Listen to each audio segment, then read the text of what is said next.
Boa noite a todos. Eu sou Pedro Barata, diretor executivo da CFA Society Portugal, e nós, no Dia da Mulher, no dia 8 de março, temos um enorme prazer em organizar este evento. Um dos objetivos da CFA Society Portugal é promover a literacia financeira e, ao mesmo tempo, promover a promoção das mulheres no setor financeiro. Infelizmente, o número de mulheres não é o desejável, gostávamos que fosse muito mais. E naquilo que pudermos, estamos aqui para ajudar e para promover uma maior igualdade de género neste setor e nesta profissão. Assim, hoje, hoje temos, tanto aqui neste workshop, temos, peço desculpa, mas o telefone tocou, isto não estava nada à espera. Temos connosco a moderadora, a Rina Guerra. Portanto, a Rina Guerra é CFA, é membro da nossa associação.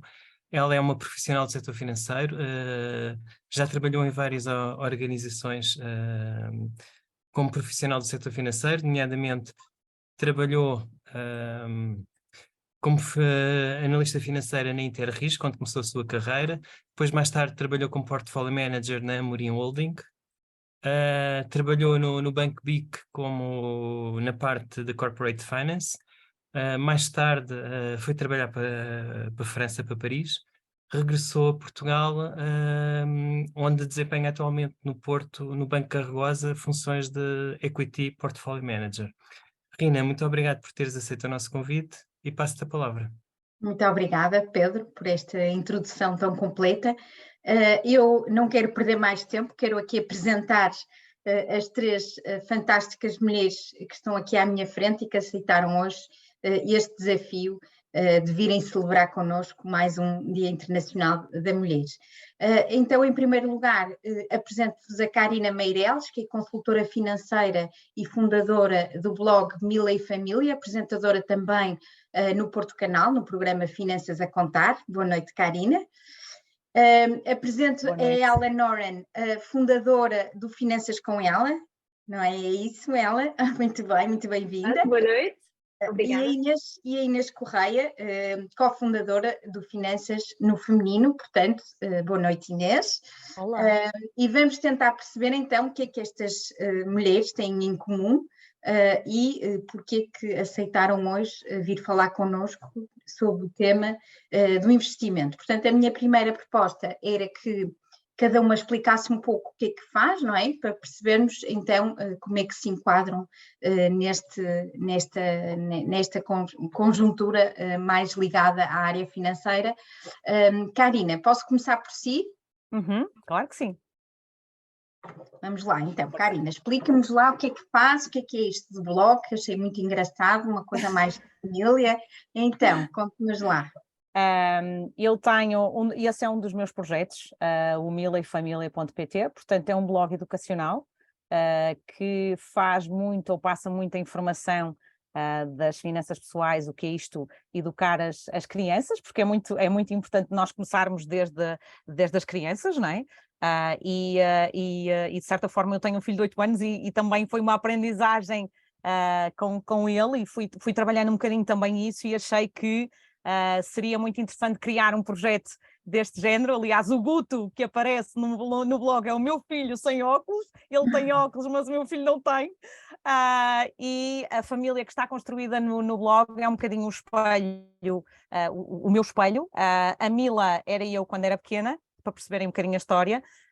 E, portanto, acaba por ter muito conteúdo didático e divertido também para as famílias ajudarem, ou ajudar as famílias também a saberem como passar esta informação e este conhecimento às crianças. É um dos meus projetos e é algo que eu gosto imenso. Para além disso, tenho o meu programa, que é o Finanças a Contar, que eu gosto muito é uma experiência completamente diferente e que eu gosto também bastante, onde o objetivo também é passar mais uma vez esta informação e este conhecimento que é tão importante e cada vez mais importante nestes tempos que estamos a viver, muito também para os particulares, mas também direcionado para as empresas, que também faz muita falta. Pois, e vai tendo convidados de áreas diferentes, não é? Exatamente. dinamizar um bocadinho vários assuntos que estejam Exatamente. em voga relacionados com esse tema. Muito bem, Karina, muito obrigada. Já voltamos a Obrigada, eu. si. Ela, então, Finanças com Ela, trabalha mais com mulheres ou o nome é enganador porque se chama Ela? Sim, é um bocadinho um trocadilho, não é? Por acaso, eu sou de origem holandesa e na Holanda ela é o nome normal, não é pronome pessoal. E aos 11 anos vim para Portugal e então aí encontrei realmente o desafio do nome. Hoje em dia, então, aproveitei um bocadinho para brincar, no fundo, e daí surgiu o nome do meu projeto Finanças com Ela, que também é um projeto educacional. Mas voltando um bocadinho atrás, porque isto começou relativamente recente, foi em 2019, mas antes disso houve todo um outro percurso que me levou aonde estou hoje.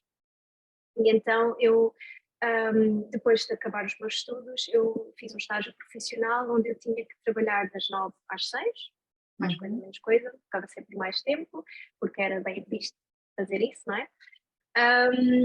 E percebi logo naquele estágio profissional que aquilo não ia ser a minha vida, que não queria estar presa a um horário desse género, a estar... Em que área que era ela? Desculpa, esse estágio?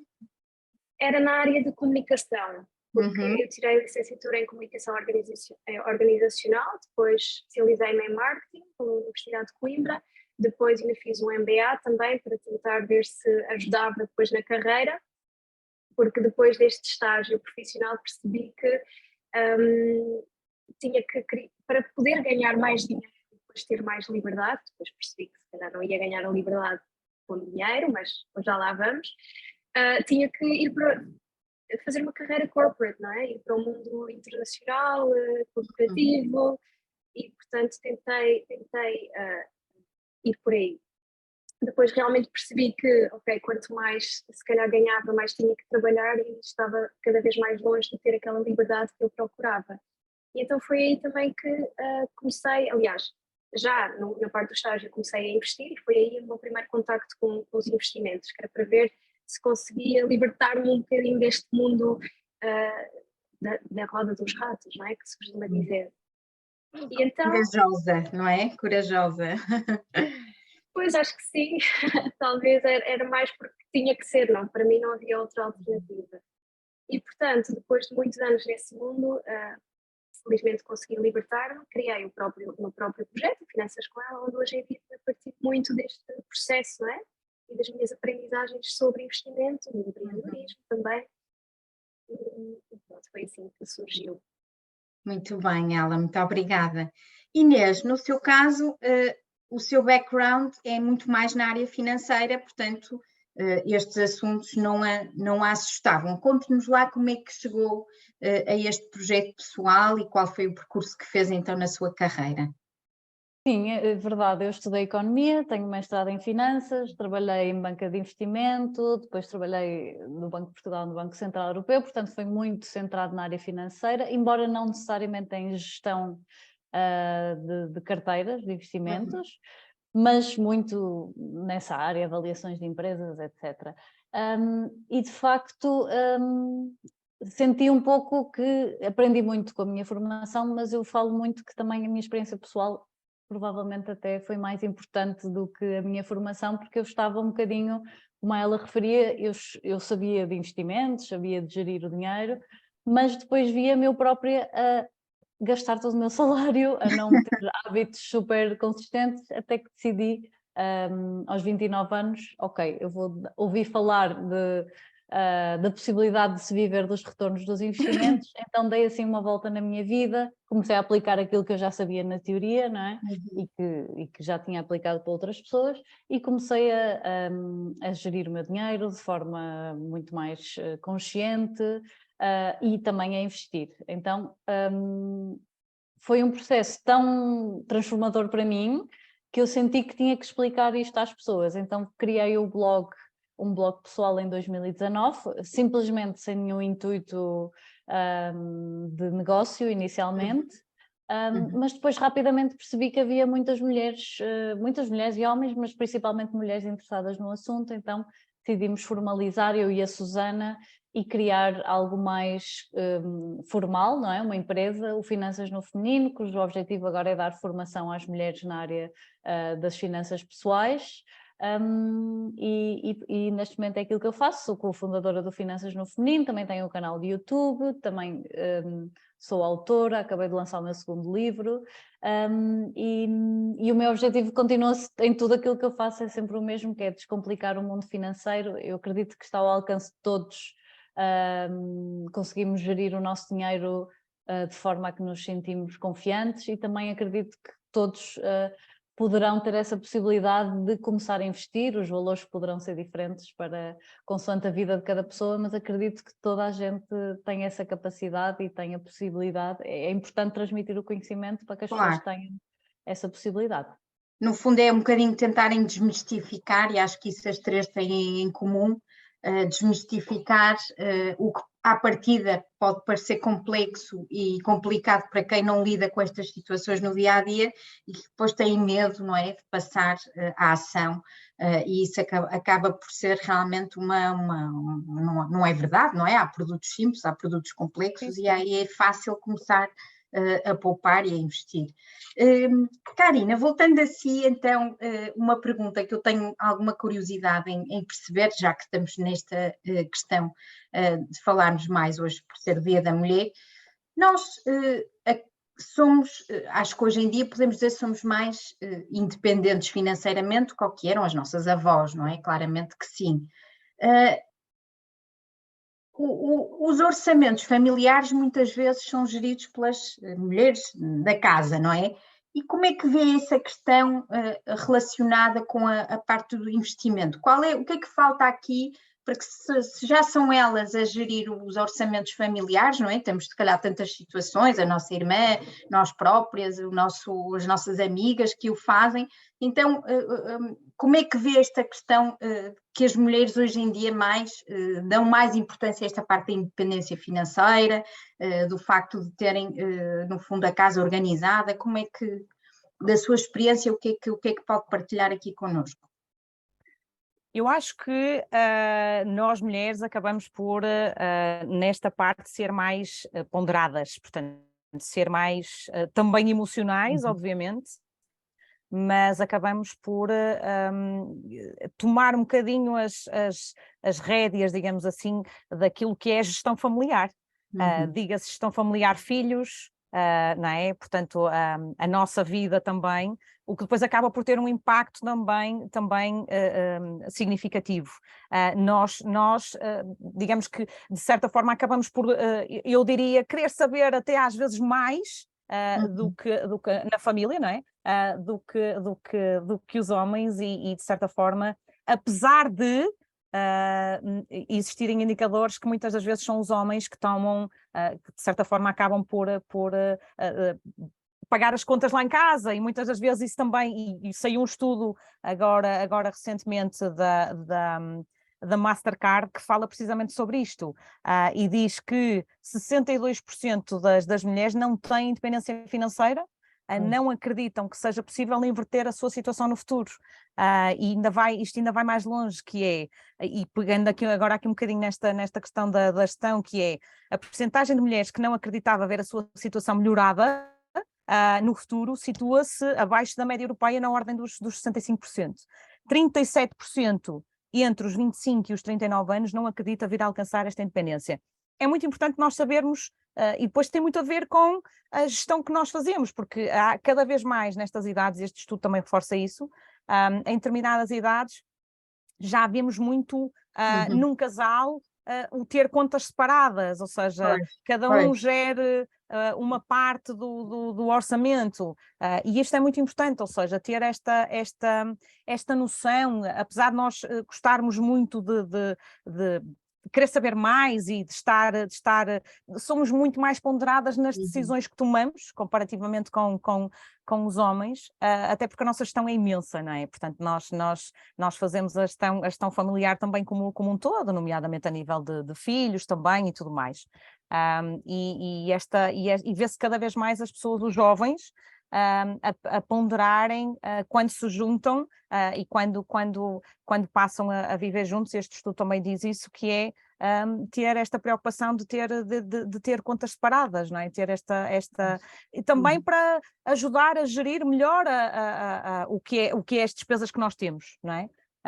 Eu acho que é por aí. Portanto, também há, no fundo, uma modéstia, entre aspas, se é assim que se posso dizer, da parte das mulheres que, no fundo, acham que nem vão conseguir, não é? Segundo esses números que referiu, das percentagem tão elevada, eu confesso que não tinha essa ideia, por isso é que perguntei das nossas avós, um bocadinho para caricaturar, mas afinal, se calhar não é tão diferente como era, não é? Nessa altura, e ainda temos imenso caminho para percorrer nessa área também, não é? Pois, acho que é... Ficamos mais... Eu agora estava-me a lembrar naquilo que ela falou há bocado, que era, ela tomou uma decisão, sem dúvida nenhuma, de dar um salto, lá está, e nós mulheres acabamos por fazer também um bocadinho isto, que é darmos o salto. Eu, por exemplo, tenho mais de 20 anos de banca e cheguei a um ponto que achei que efetivamente poderia fazer a diferença cá fora.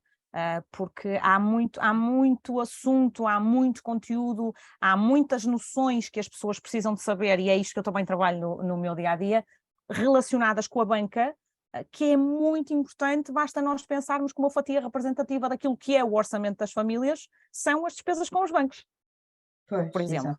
Não é? Por exemplo, claro que sim. Muito bem.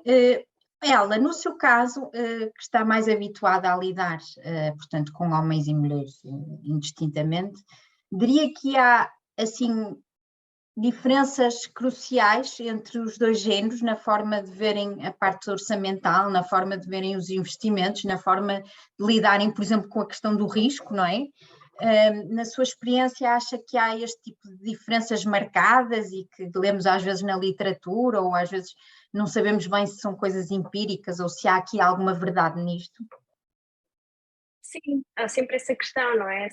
Se é mesmo, se é mais uma questão de sentimento. Clichê, pois, exato. Sim, mas eu acho que sim, que as mulheres, e talvez especialmente até as mães, acabam por arriscar menos, e podem haver vários motivos, e alguns deles, se calhar, são o facto de terem um grande sentimento de responsabilidade, não é?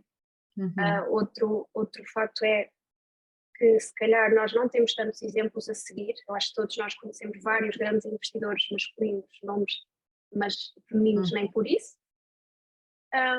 Talvez também porque há um maior foco a longo prazo, e também acho que um fator muito importante é porque nós, mulheres, subestimamos muitas vezes as nossas capacidades e o nosso conhecimento, o que na verdade é um fenómeno estranho, porque até há vários estudos também que demonstram que as mulheres são melhores investidoras. É verdade.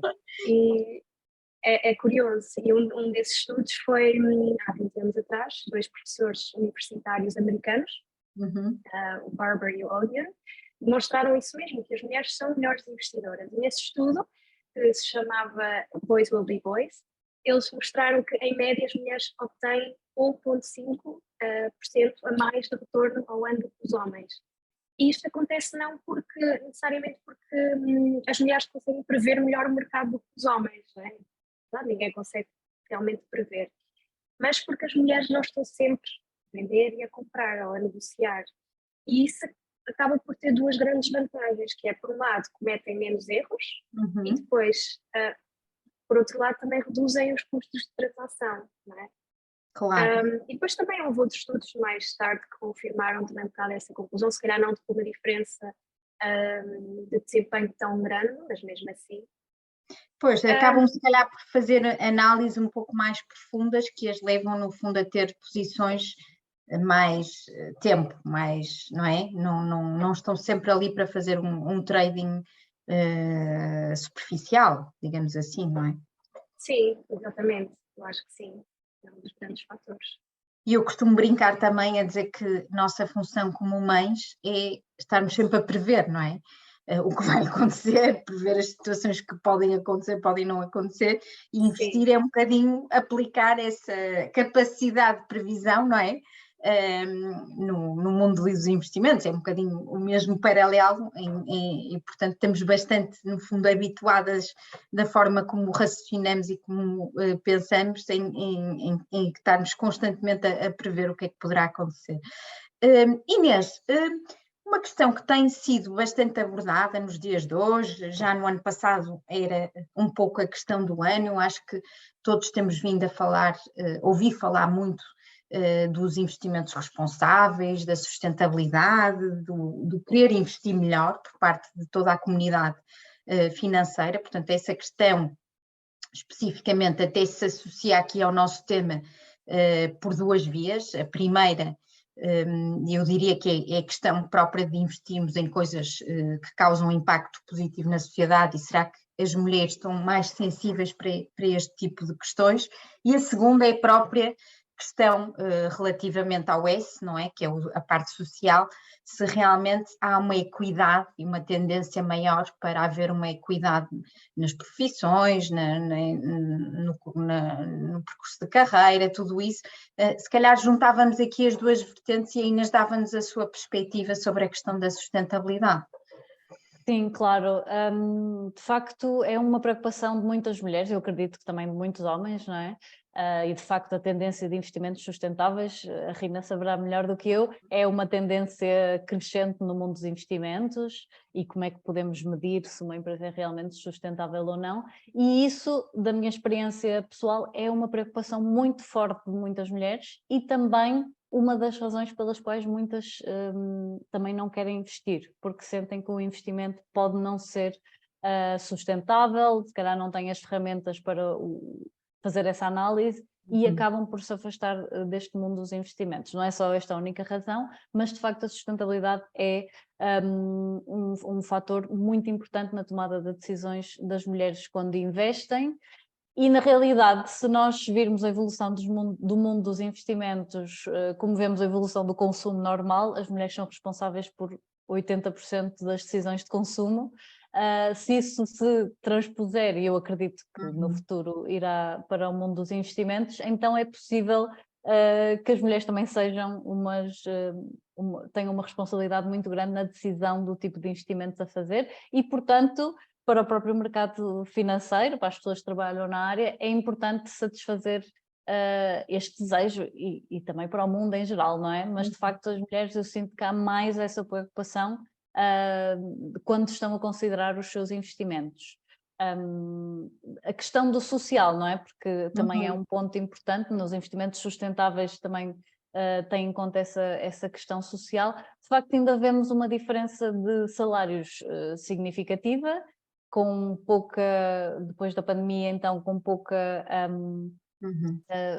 tendência para se resolver no médio prazo, e isso é uma das questões também pelas quais as mulheres têm mesmo que considerar o investimento, não é? Porque nós temos mais esperança de vida do que os homens, mais pausas na carreira, salários mais baixos, fala-se muito do gap salarial, que é a diferença entre os salários nas carreiras, e de facto há outro gap que eu acho que ainda é mais importante, que é o wealth gap, ou o gap de riqueza, que tem a ver com este pouco investimento que ainda as mulheres fazem relativamente aos homens, embora esteja a reduzir-se este gap também. Nos Estados Unidos, nomeadamente, está-se a reduzir significativamente, até desde a pandemia, o que é interessante.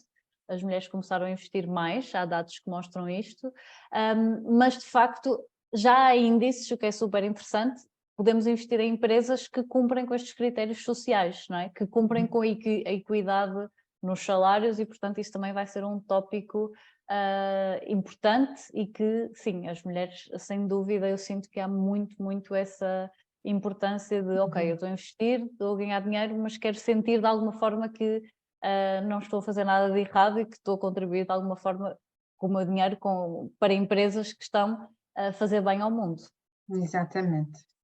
Muito bem. Não sei se haverá aqui perguntas da nossa audiência, se alguém quiser dirigir a alguma das nossas participantes, poderá fazê-lo agora, se não, continuaremos e também podem colocar as perguntas no chat, se sentirem mais confortáveis, nós tentaremos também dar resposta, mas não queria deixar de dar essa oportunidade. Karina, pegando um bocadinho então no que nos contou a Inês, e sobretudo eu acho que às vezes esquecemos dessa parte que realmente as mulheres acabam por ter maior esperança de vida, acabam por fazer mais pausas na carreira e, portanto, naturalmente que nessas pausas, ou para ter filhos, ou o que quer que seja, podem no fundo não usufruir do mesmo tipo de rendimentos do que se não estivessem. É importante então as mulheres terem um plano de poupança, de aplicação dessa poupança de forma consistente ao longo dos tempos, que é para poderem vir a usufruir desse rendimento. No fundo, pôr o dinheiro a trabalhar para si próprias, que é para poderem ter um futuro um pouco mais confortável. Como é que vê esta questão, Karina? Sim, sem dúvida nenhuma, e agora cada vez mais, não é? Porque o nível de vida está mais caro, com os impactos que temos vindo a ter da inflação e não só das taxas de juros também. E acho que, sem dúvida nenhuma, o começar quanto antes faz todo sentido. Onde nós podemos começar de diversas formas. Aqui tem muito a ver com aquilo que a Inês disse, e muito bem, com a questão dos rendimentos, não é? Que é um fator extremamente decisivo, e que há diferenças, sem dúvida nenhuma, comparativamente com os homens, mas é muito importante nós começarmos e percebermos, de certa forma, como é que nós podemos começar o quanto antes a investir, de forma a pensar no futuro. E muitas vezes perguntam-me, jovens, nomeadamente, porque eu sou docente do ensino superior também, se faz sentido com 22 anos, 23 anos, fazer um PPR, a pensar no médio e longo prazo. E eu digo sempre que sim, porque estamos a falar de algo que, se nós pensarmos que, chegando à idade da reforma, praticamente não vamos ter, a diferença que vamos ter é muito significativa, não é?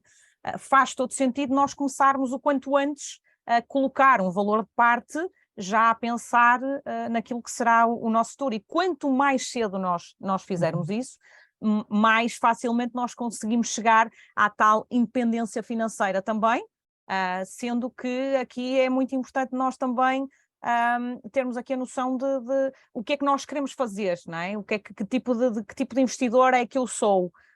Porque também temos que pensar nisso, não é?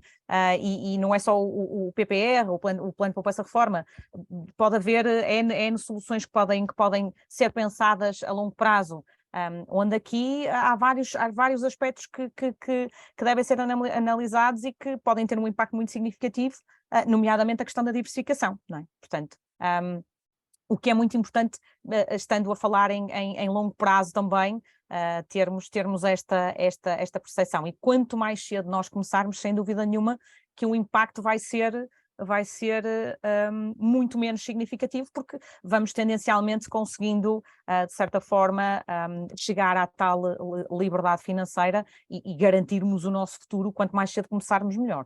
Daí a importância do seu trabalho relativamente também às crianças, não é? Verdade, criar desde já essa sensibilidade, sim, que é para não ser uma novidade.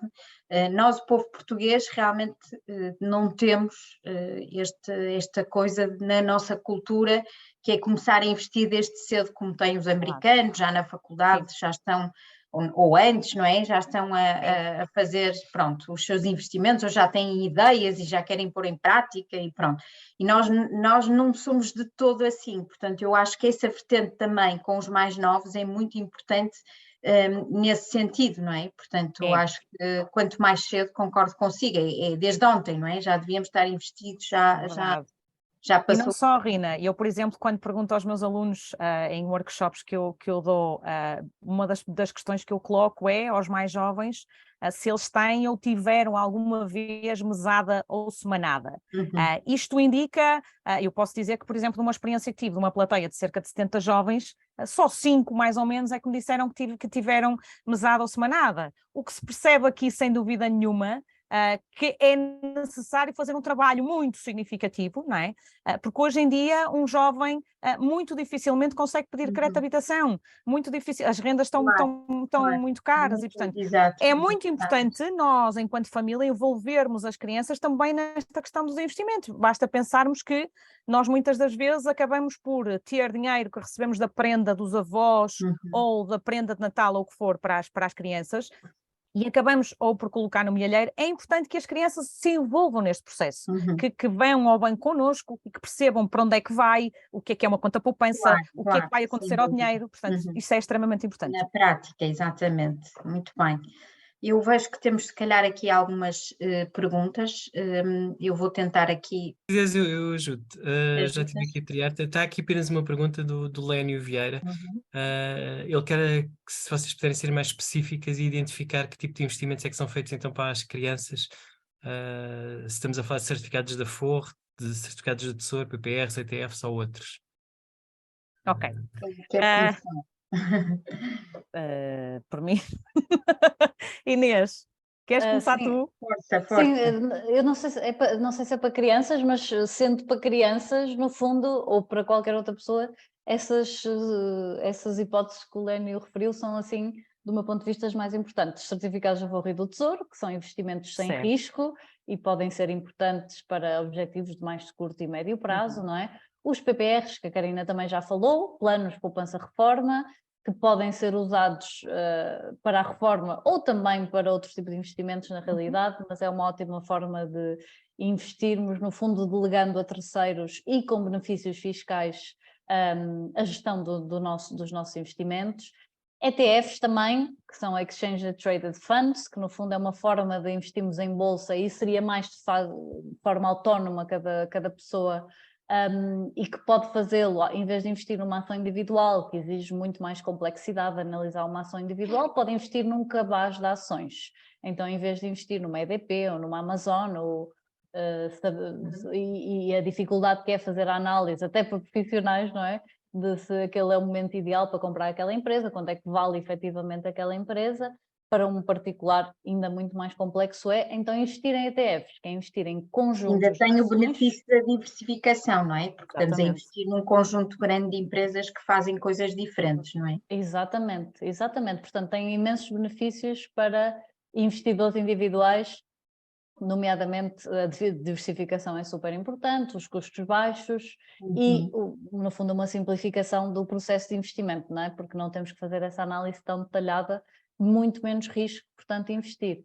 Para crianças, não sei se era essa a questão, de facto, sendo um investimento a longo prazo, eu acho que a única questão aqui a referir é a importância de investirmos com risco. Certo. E aqui não estamos a falar de investir em criptomoedas, nem de coisas que são especulação, do meu ponto de vista é mais especulação do que propriamente investimento.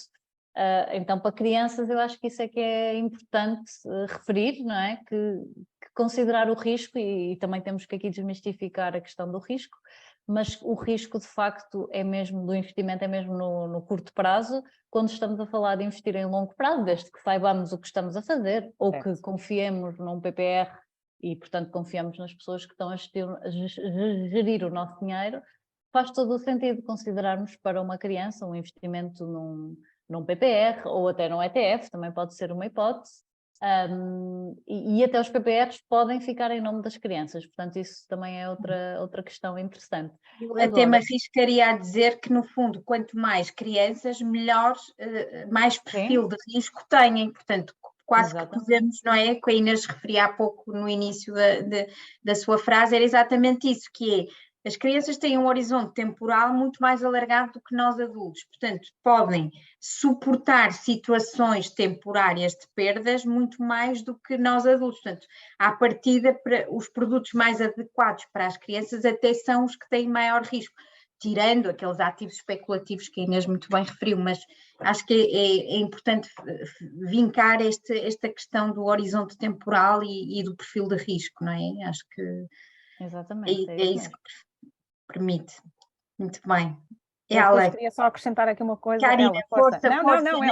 Força. Não, eu queria acrescentar uma coisa, mas é algo depois a mudar um bocadinho o tema, por isso se calhar falas primeiro. Ok. O que eu queria acrescentar aqui é, por exemplo, no caso dos avós, às vezes os avós não sabem o que é de fazer para criar uma poupança para as crianças. E um PPR é algo que é muito interessante, porque de certa forma eles podem colocar, por exemplo, as crianças como beneficiários, digamos assim, ok? que para mim é outra das vantagens, para além do benefício fiscal, entre outras, é eu poder designar beneficiários. Ou seja, e no caso dos netos é sem dúvida nenhuma uma mais-valia, porque enquanto conta à ordem, eu não posso abrir uma conta à ordem, a não ser que seja representante legal, e os avós perguntam muitas vezes, então mas o que é que eu vou fazer e agora como é que eu invisto? E há aqui outra coisa que é muito importante explicar quando nós falamos de planos de poupança-reforma, que é, nós temos os planos de poupança-reforma, os PPRs de fundos e de seguros.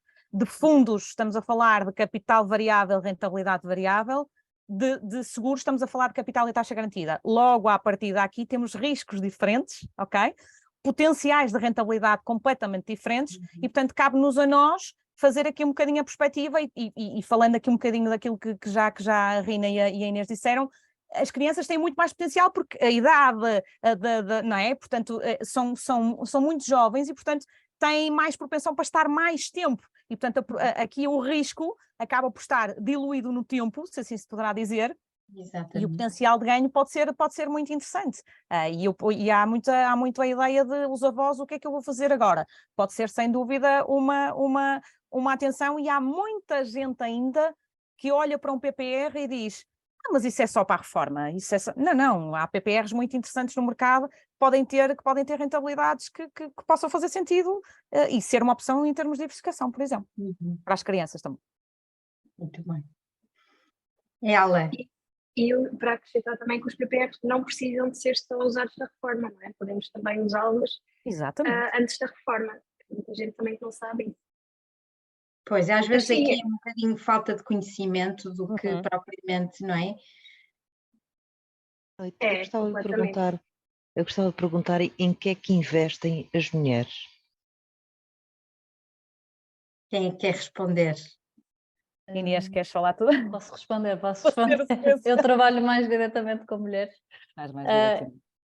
Pois, eu sinto que a verdade é que as mulheres são um bocadinho, eu não gosto de dizer mais avessas ao risco, mas mais conscientes do risco, mais preocupadas, em média, isto como é óbvio, muito em média, e há exceções, há cada vez, graças a Deus, menos diferença entre homens e mulheres, mas isto em média é o que acontece, são mais preocupadas com a questão da sustentabilidade, mais preocupadas com a questão do risco e, portanto, tendem a preferir investimentos que não exijam muita monitorização.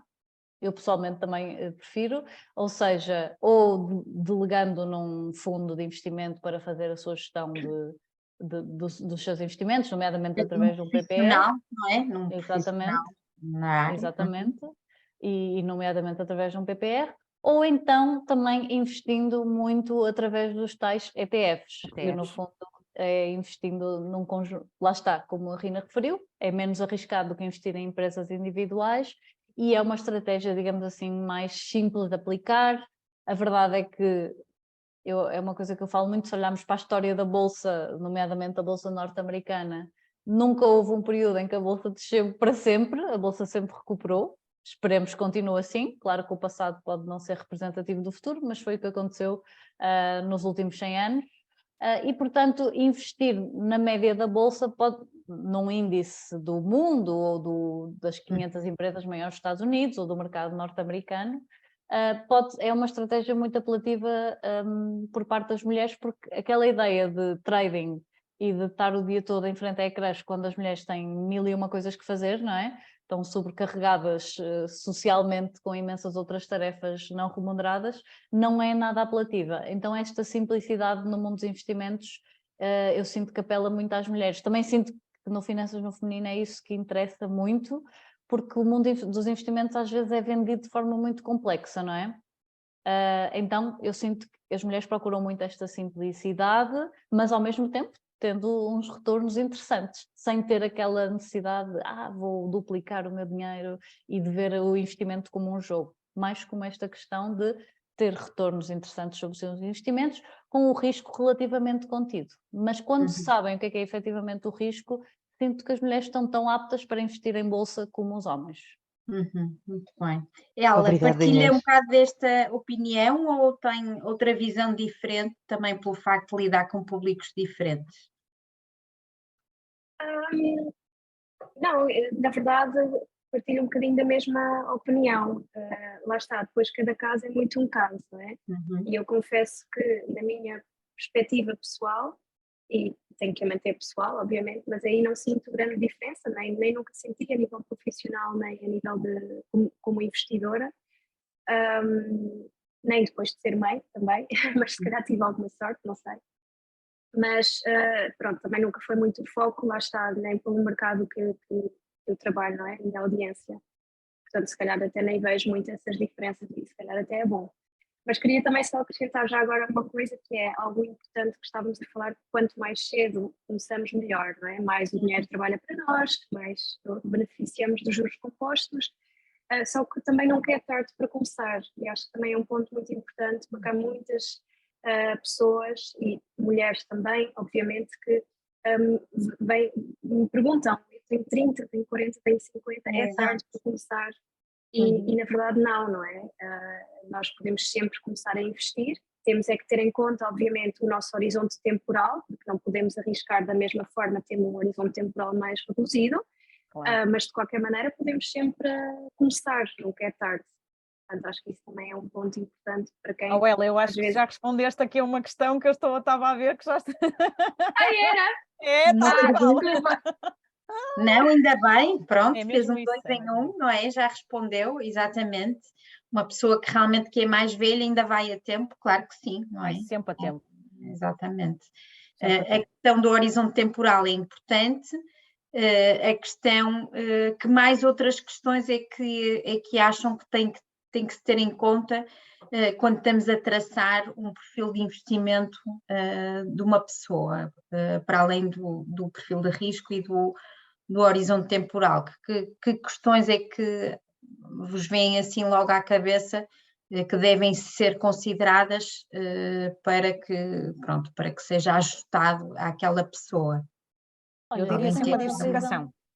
Também. Eu tenho uma visão um bocadinho de que mais importante do que o próprio perfil, também é importante, mas é para que é que nós queremos aquele dinheiro. É o objetivo do dinheiro.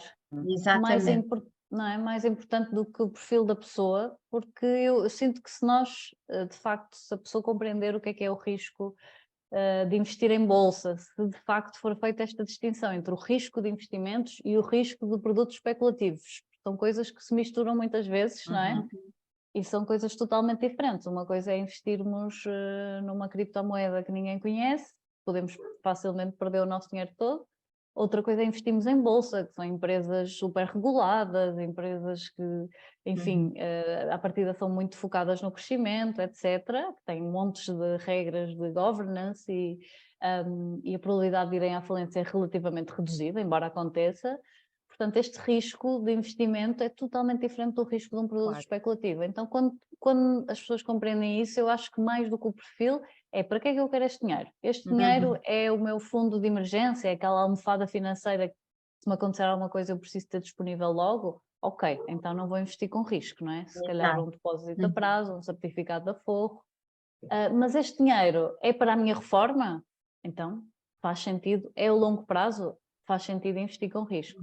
Este dinheiro é para dar uma entrada numa casa daqui a 2 anos? Então não vamos investir com risco, porque investir com risco tem que ser num longo prazo. Então eu sinto que mais do que o perfil é educar as pessoas para esta questão do risco e o objetivo do dinheiro. Exatamente. Exato, pode ser para o nosso filho que vai para a universidade daqui a 2 anos e portanto estamos já a prever. E também aí vamos perceber de que forma é que o vamos diversificar, não é? Exatamente. Vai nos ajudar a diversificar também, bem, não é? São temas completamente relacionados, exatamente, acho que é perfeitamente pertinente. Então, Karina, se nos puder aqui ajudar, onde é que pessoas que se identificam com este tipo de dúvidas, onde é que elas podem ir buscar informação, onde é que se podem sentir um pouco mais acarinhadas para além de obviamente falarem com os seus bancos e os seus gestores de conta, que normalmente também pode ser uma boa via.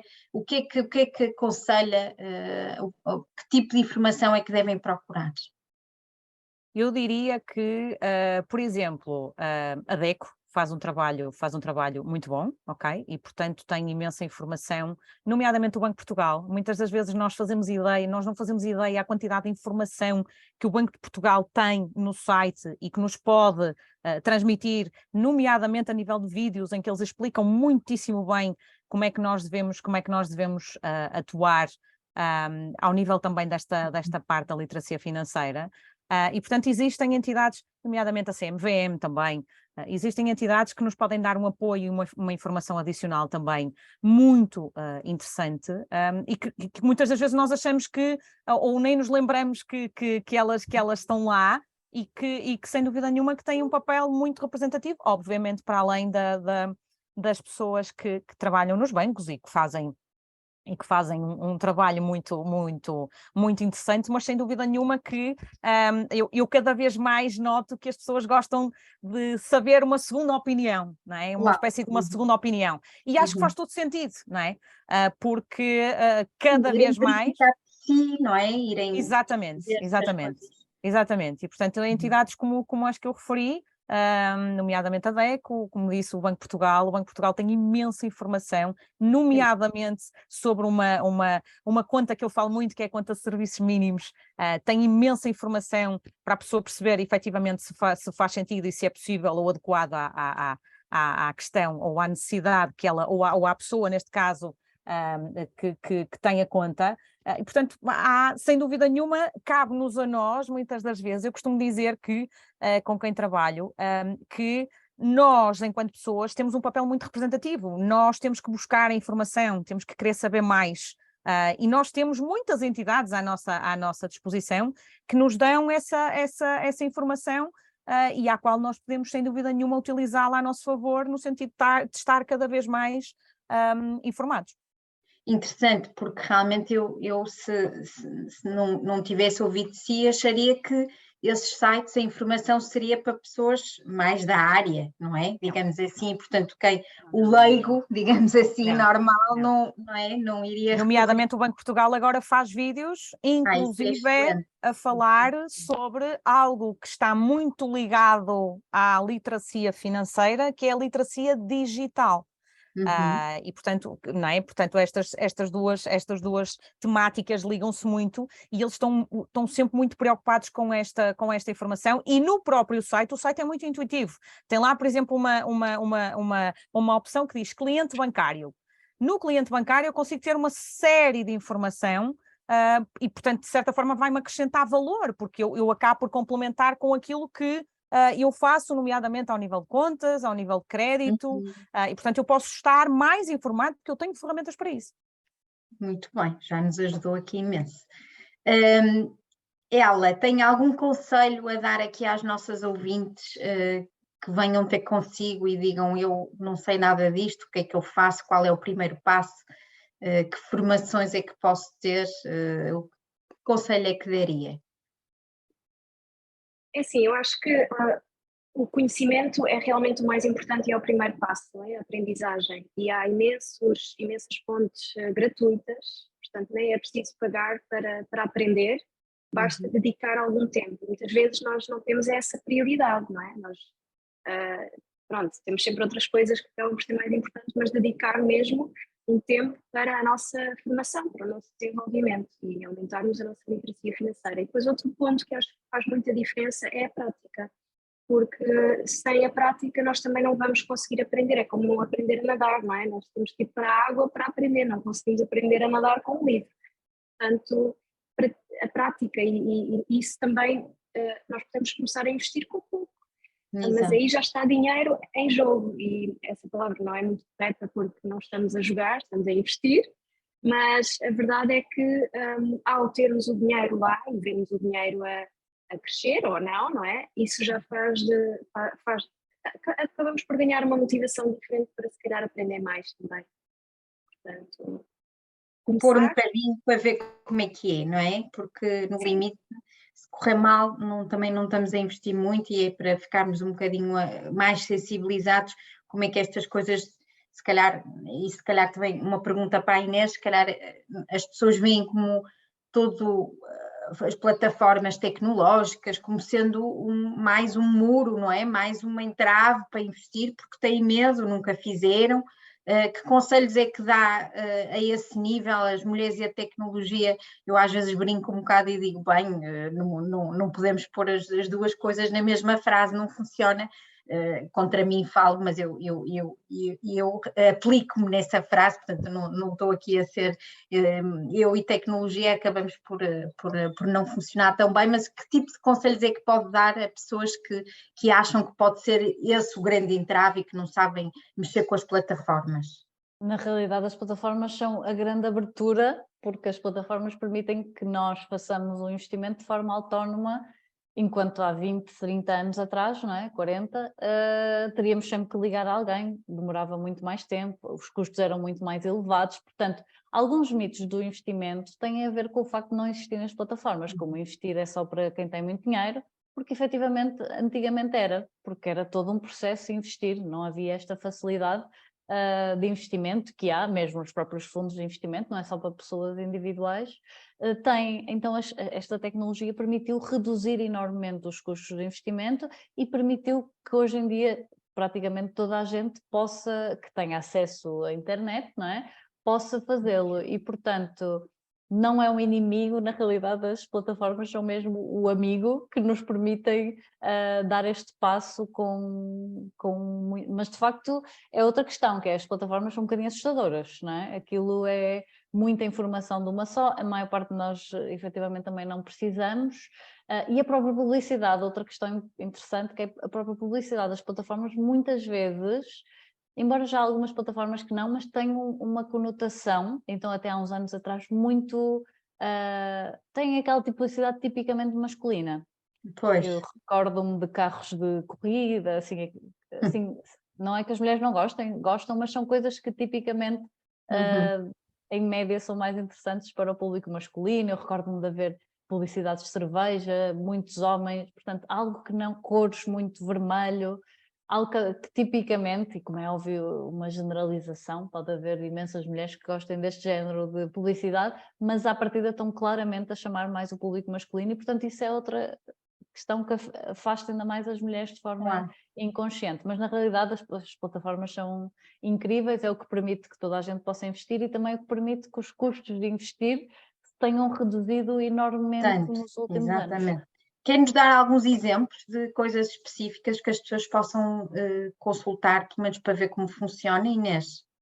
Relativamente a plataformas, de facto há vários... Bem, as próprias plataformas também têm essa informação, sempre importante ver se é efetivamente uma plataforma, por exemplo, no site da CMVM tem essa informação toda, exatamente, a lista, portanto isso é super importante, é o primeiro passo. Se a plataforma de facto é uma plataforma que pode legalmente operar no país onde estamos a viver. E depois, no fundo, para funcionar com as plataformas, há vários vídeos, as plataformas próprias fazem, mas também canais de YouTube, etc., com demonstrações. É muito, muito simples de fazer. Na verdade, é um bocadinho assustador, mas eu sinto que depois de se dar o passo inicial, é relativamente simples e há muitos vídeos no YouTube que ajudam a fazer esta parte um bocadinho mais aborrecida de abrir conta, como é que se compra, como é que se vende, e depois é uma questão de habituação, como ela dizia, conhecimento, aplicar com pouco para nos começarmos a habituar e depois passa a ser algo familiar. Exatamente, muito bem. Eu não sei se para... Sim, ela, força. Queria só acrescentar aqui, porque acho que também podemos... o que ajuda um bocadinho nesta questão do medo, não é? De arriscar e de começar, é simplesmente assumir que nós vamos errar e não tem problema nenhum, desde que saibamos lidar com isso, não é? E depois, obviamente, as perdas não sejam muito grandes, mas toda a gente erra, nós também erramos no início, é como os bebés também aprendem a andar ao cair, não é? Mas voltam sempre a levantar, os bebés depois não dizem, pronto, agora já desisti. Não. E nós temos que fazer a mesma coisa. Portanto, exatamente, é excelente analogia, muito bem, é isso mesmo. Caímos, mas temos que nos levantar e aprender a andar. Exatamente. Eu não sei se haverá mais alguma pergunta, estamos nos minutos finais, Pedro. Há aqui duas que ainda não foram abordadas, se quiserem abordar. A Ana Nogueira pergunta se todos os produtos dão juros compostos, e depois pergunta ETFs, certificados da Forro, Tesouro. E depois está aqui outra vez o Lénio, que faz aqui uma observação pertinente. Se por acaso investimos em PPRs e se a entidade gestora falir. Portanto, e se são estas duas, de resto as outras já foram aqui abordadas, não? Alguém quer falar um bocadinho de juros compostos? Se Inês, quiserem, posso falar. Força. Pois, de facto, alguns produtos dão juros compostos, os certificados da Forro, por exemplo, dão, os do deles. Tesouro não, mas todos dão juros, ok? Portanto, todos dão alguma espécie de retorno, mas há alguns que dão juros compostos, ou seja, os juros compostos, no fundo, é os juros serem reinvestidos automaticamente. Dos ETFs, há alguns ETFs que sim, outros que não, portanto, é uma questão de analisar o ETF em específico. Há alguns ETFs cujos dividendos das empresas são reinvestidos automaticamente, mas também não queria entrar aqui em pormenores super técnicos, outros que não, portanto é mesmo uma questão de análise caso a caso. Muito bem. No caso da falência da entidade gestora de PPRs, alguém quer dizer alguma coisa? É assim, eu posso dizer, Karina, eu posso força. falar. É assim, isso é um risco que nós acabamos por correr, mas não é só com o PPR, portanto, aqui acaba, ou seja, de certa forma eu acho que nós não podemos pensar que não é, porque senão então não investimos em produto nenhum, porque é um bocadinho aquilo que também a Inês estava a dizer das ações que estão em bolsa, não é? Portanto, é óbvio que em termos da perspectiva, há uma perspectiva e de certa forma há uma confiança, mas nós não sabemos, não é? De certa forma que se hoje para amanhã pode acontecer alguma coisa. O que é aqui muito importante é nós fazermos a mesma análise que a Inês referiu também nos PPRs, ou seja, fazemos com entidades que também nos transmitam confiança. E eu vou-vos dar um exemplo, que é, quando nós fazemos um PPR associado a uma companhia de seguros, nós temos de certa forma ali alguma credibilidade, não quero estar aqui a dar nomes, mas temos de certa forma ali alguma credibilidade por trás. Outro aspecto que eu costumo referir aqui quando abordo esta questão dos PPRs é, há grandes companhias no mercado, obviamente, que a ideia é não pensarmos que, não é? Mas se isso acontecer, obviamente que é um bocadinho como o resto dos investimentos, portanto acabamos por não conseguir aqui, de certa forma, não é? Não conseguimos aqui recuperar, digamos assim. Exatamente. Agora, há aqui um bocadinho esta ideia de que, se nós formos, por exemplo, isto também é importante, que é, nós podemos ir a uma companhia diretamente e fazer um PPR, e sermos nós, e por isso é que aqui também é importante nós termos especialistas na matéria que ajudem a fazer, que é, nós podemos ir a uma companhia e escolhemos fazermos um PPR, ok? Mas até nem temos ninguém na companhia que conhecemos. Nós temos, por exemplo, escritórios de mediação. Quando eu digo mediação, significa que dentro do mesmo espaço nós podemos ter várias companhias, onde temos sempre alguém que é especialista na matéria, onde nos ajuda a ver a melhor opção do PPR, que pode se enquadrar naquilo que também é o meu perfil de investidor, não é? Porque nós quando falamos em investimentos, também falamos em perfil de investidor, onde eu tenho mais ou menos aversão ao risco. E depois tem a ver também com a questão da diversificação e de outros aspectos que já falamos aqui, mas no caso do PPR, se eu for, por exemplo, através de uma mediação, eu posso ter alguém que, de certa forma, acaba por ter acesso a várias companhias, onde pode analisar comigo e ver qual é que é a melhor opção. Exatamente. E há aqui outra coisa muito importante, que é, quando eu faço um PPR, eu tenho que ter muita atenção em comissões também, ok? Ou seja, perceber se eu tenho comissões de entrada, de gestão e de saída. Porque se eu faço uma entrega, ou eu faço, por exemplo, entregas programadas de um X valor, e eu tenho uma comissão de entrada, aquele valor já não é aquele valor, portanto já é menos. Portanto, é outra das coisas que, quando nós fazemos um PPR, é preciso ter muita atenção e considerar também esse fator. Querem acrescentar alguma coisa, Inês e ela? sobre este assunto, PPR? Eu quero dizer que é uma questão, é uma preocupação legítima, portanto, É verdade. compreendo a preocupação, porque de facto já ouvimos falar de muitos escândalos. Tanta coisa, é não verdade. Portanto, é uma preocupação legítima, mas de facto, é um bocadinho o que a Karina disse, fazer essa análise prévia e depois também compreender que, a partir da a CMVM terá algo, será essencialmente a CMVM que gerirá esta situação, se acontecer. Faz esse controle também. Faz esse controle, exatamente. Portanto, é muito, o processo de ter um PPR em Portugal é complexo, é um processo que exige várias autorizações, várias aprovações, e portanto, à partida não será uma qualquer empresa gestora que o fará e que tem que cumprir com várias regras, isso já nos dá uma certa segurança. Portanto, à partida de acontecer isto, de todo o investimento desaparecer, teria que ser um caso de uma fraude enorme, tipo estilo Madoff, não é? Algo assim do género, portanto é muito pouco provável. Mas compreendo que haja essa preocupação com outros escândalos financeiros que já vimos, mas isso será algo mesmo muito... É legítimo, sem dúvida nenhuma. Muito pouco provável de acontecer, exatamente. Muito bem. Importante Ela, então. é aprendermos a fazer as perguntas certas às pessoas certas, não é? E nunca investir porque o amigo investe. Exatamente. Portanto, acho que aprender a fazer as perguntas é realmente essencial. Depois conseguimos todas as respostas antes de começar, se calhar não, mas pronto, aí temos que assumir o risco também, mas pelo menos estará calculado, não é? E eu diria aqui só mais uma coisa, que é, as pessoas não devem ter medo de perguntar, porque muitas das vezes há muito a ideia de, disse-me que era assim, mas eu não percebi muito bem, e foi-se embora, ou não fez. Não, perguntem, coloquem questões, não percebem, a pessoa tem que tentar adequar o discurso de forma a que a pessoa perceba.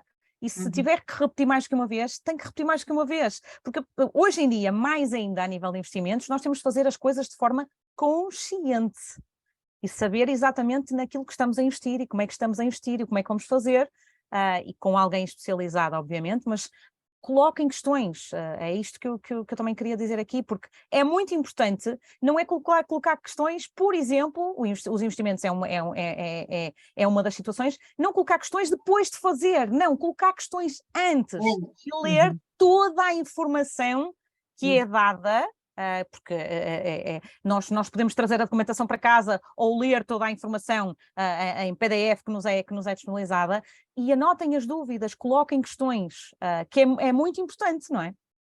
Muito bem, é um bom conselho para terminarmos aqui a nossa sessão.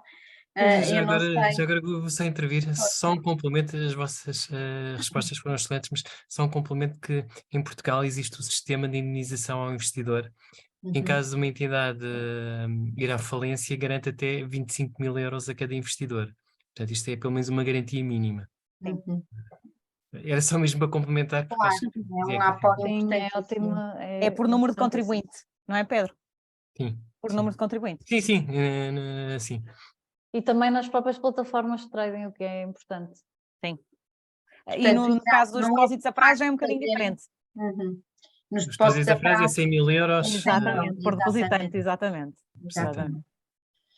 Muito bem, acho que terminamos com chave de ouro, não é? Com estes conselhos que os nossos ouvintes podem aplicar no seu dia-a-dia, e eu da minha parte agradeço às três por esta disponibilidade de nos explicarem estes assuntos de forma tão simples e descomplexada, que eu acho que é muito importante continuarmos a fazer este trabalho e este caminho que estamos todas empenhadas em percorrer de literacia financeira e de tentar desmistificar o que na realidade não é difícil nem complexo. Portanto, muito obrigada, Karina, Ela e Inês, foi um gosto participar convosco, e obrigada também à CFA por nos ter dado esta oportunidade. Pedro, passo-te a palavra.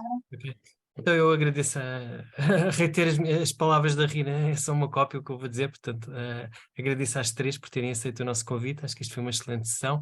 A sessão vai ser gravada, aliás foi gravada e brevemente vai ser partilhada nas nossas redes sociais, portanto se quiserem voltar a assistir, convido-vos. Assim termina a sessão e mais uma vez muito obrigado. Boa noite. Muito obrigada pela Obrigada boa noite. E feliz Dia da Mulher. Obrigada igualmente. Obrigada. Obrigada. Adeus. Adeus, com licença.